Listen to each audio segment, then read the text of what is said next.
గణపతిని మనం ఆరాధించేటప్పుడు ఆ పృథ్వీ నుండి ఉత్పన్నమయ్యేటువంటి దివ్యమైన పత్రాలతో ఆరాధించమని చెప్పారు.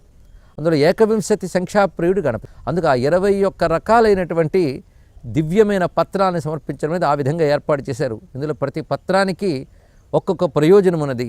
ఒక పత్రంతో లేదా ఒక పుష్పంతో సమర్పిస్తే ఏమొస్తుంది అనేది పెద్ద శాస్త్రం. అలాగే మానవుడు 10 జ్ఞానేంద్రియాలు కర్మేంద్రియాలు కలిపితే 10 అయ్యాయి. దానితో 2 రకాల కర్మలు చేస్తాడు, శుభ అశుభ కర్మలు. మొత్తం 20 అవుతాయి.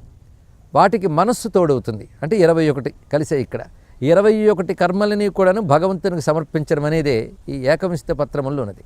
ఈ ఏకవింశతి పత్రాలతో భగవాన్ మనం అర్చించినట్లయితే 21 రకాల నరకాల నుంచి కాపాడుతాడు అని, అంటే 21 రకాల బాధలు లేకుండా చేస్తాడని. అంటే ఇందాక చెప్పినట్టు మనకున్నటువంటి ఇంద్రియాలతో పొందే రకరకాలైనటువంటి దుఃఖాలు పోగొడతాడు. అది ఈ ఏకవింశతి సంఖ్యలో ఉన్నటువంటి